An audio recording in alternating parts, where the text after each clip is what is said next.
1,000 balls mag-set ka. Kaming mga spiker, Oh my nag-start God, don't kami. tell me 1,000 spikes. Hindi naman. Nag-start kami sa 50 lang. Okay. 50 na ikaw lang mag-isa. Walang sabit sa net, Yes. walang outside. Hindi counted yon. Tapos hanggang sa dumagdag na siya, naging 100 na. So, would you say sobrang, hindi, siya talaga yung pinakamahirap magpa-training na coach sa lahat na na-experience nyo ng volleyball, journey nyo? Ako, oo. Kasi coming from UE ate, Yes. syempre, Siya talaga. Kasi parang titignan mo si coach, di ba? Parang ngiti-ngiti lang namin. Dimples. Dimples. Niya. Pero yung dimples niya, yun, ang bigat ng dimple. Yes. Pero paano si Coach Shermil sa labas, off the court? Iba siya before compared ngayon. Iba, by Oh, batch. okay, sige. Iba siya by batch. Kami, sa batch namin, si Okay. coach, never ko yan nabiro. As in, yung ganito, yung kausap din na ganito, ganyan, never.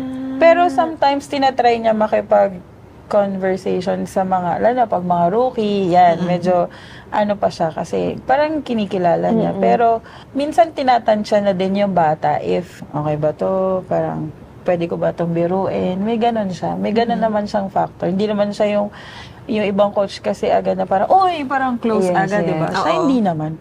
May certain distance talaga. Parang, ang tagal nga bago mo siya talaga maging ka-close. Kasi, yung nauuna nung time namin is yung fear. Fear Takot hindi, ka agad. oo, Oo. fear hindi dahil yung, fear kasi, parang, ano bang itatanong ni coach? And then, transitioning to your batch ate, Nung batch namin, medyo nagme-mellow na siya noon. Kasi, I don't know paano ba nangyari yon. Yung batchmates ko kasi madami sa aming madaldal. Madaming madaldal sa amin. Si Celine. Oo, si Celine Hernandez, may batchmate. Si Kay Martinez also. Na si Kay, actually, pareho sila na taga Bulacan. So may times na sumasabay si coach sa kanya pauwi. Tapos parang dun yata din nag-start na medyo natututo na kwentuhan si Coach Will sa amin. But yeah, like what she said, na nauuna yung takot and respect namin kay Coach Emil. Kasi alam namin talaga na ever since, very strict siya. And hindi mo masyado nakakakwentuhan. But sa ngayon kami nakakabiruan na namin siya. May time na bumisita ako sa training nila. Ang aga nila matapos mag-training. Tapos, at least nabiro ko siya na sabi ko, Coach, ang laki na ng pinagbago mo ah. Aga niyo matapos. Tapos yun, nakapagbiroan na siya, lumabas na yung dimples niya. Sabi, pagod na sila eh. Tapos, ano pa lang naman, kakabalik lang namin. Sabi ko, hindi ganun. Hindi tayo ganun eh. I feel like he's such a fair guy. You would really work hard. Tapos, pag nakita niya na tinatrabaho mo talaga yung position mo, ibibigay niya din sa'yo yung... Sobrang tiyaga niya. Tapos, tiyaga and grabe yung patience niya sa pagtuturo.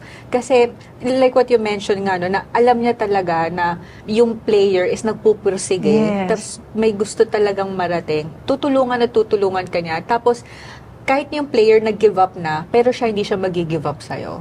Wow. So, all the way, tutulungan ka niya. That's why your program has been, yun talaga ang standard din dito sa Philippine Volleyball. Balikan natin ate yung favorite game nyo sa UAAP. Favorite game? Season 73, of course. My last season, tapos finals yon, game 2 against UST. Yun yung 24-18 or 24-20 na hinabol namin. Oh my God, naiiyak ako. Nag-aabot kami ng 24, tapos nag-deuce, then kami nakakuha nung game, nag-champion kami. What a way to end the championship. Yeah, last game ko yun. Tapos, ang nasa harap nun, ako, si Abby, and si Joanne C. Dahil hindi kami makaikot, hindi kami makapatay. Tapos, nag-start yung magandang rotation namin nung nag-service error yung UST. So, nakaikot. Si Abby na yung nag-serve, Abby Maranyo. Tapos, pumasok na uli si Mika Esperanza na mag-set.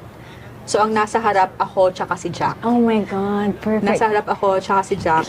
And then, sobrang ganda ng service ni Abby, sobrang ganda ng depensa niya. Tapos kami ni Jack sa harap, as in sobrang kayod kami doon. Naalala ko yun ang nag-commentate nun si Boom at si Ate Ann Remulla. Tapos nabanggit ni Ate Ann na parang this is a test of character. for the Naiyak ako. players. Tapos pag pinanood mo yung replay, sobrang wild na ng mga tao. Yun, sobrang memorable na for me. Kaya, yeah, every time na nakakapanood pa ako ng kahit clips nun or replay, pag nadadaanan ko, parang kakaiba siya. Yun yung mga moments na hindi mo talaga makakalimutan. And as a player, yun yung mga moments na gusto mo lang talagang kaya natin to, mananalo tayo, na ilalaban nyo talaga.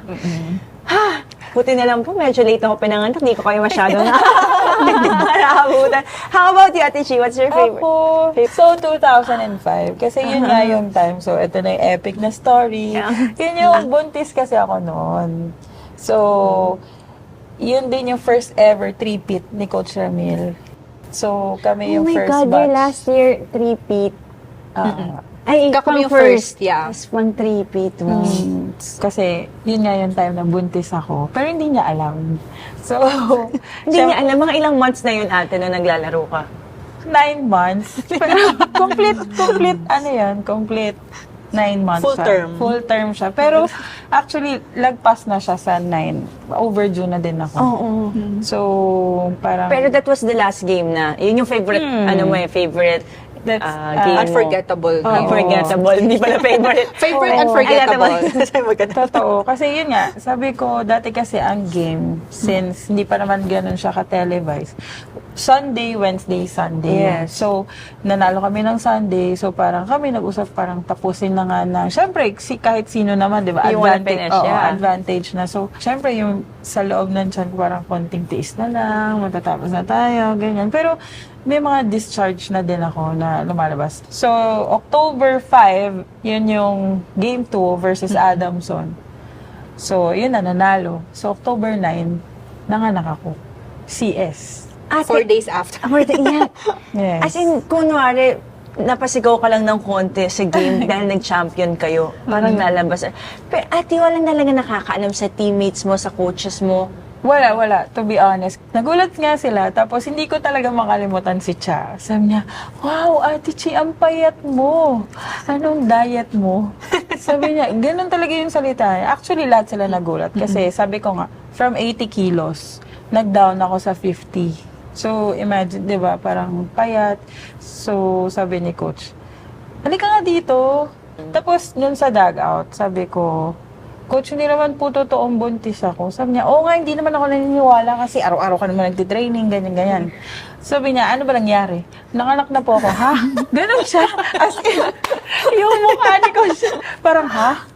Ganon siya talaga. Parang siyang binuhusan ng malamig na to. Tapos, alam mo, sabi niya, kamote. Ganon talaga. Ganun kayo. So, what were you thinking back then, ate? Paano mo siya dinadala kahit mag-isa ka? Nafe-feel ko na pa-champion kami. And, parang andun din yung saying na parang buntot mo, hila mo. 'Di ba? So, parang ako, kasalanan ko 'to eh. So, kailangan kong na parang ako lang. Ako na, 'di ba, ako yung mag-sacrifice, ganyan. Na, kasi ayoko madamay. So, ayun, yun lang yung talaga din pinaka-favorite, memorable. I would say, definitely, ate.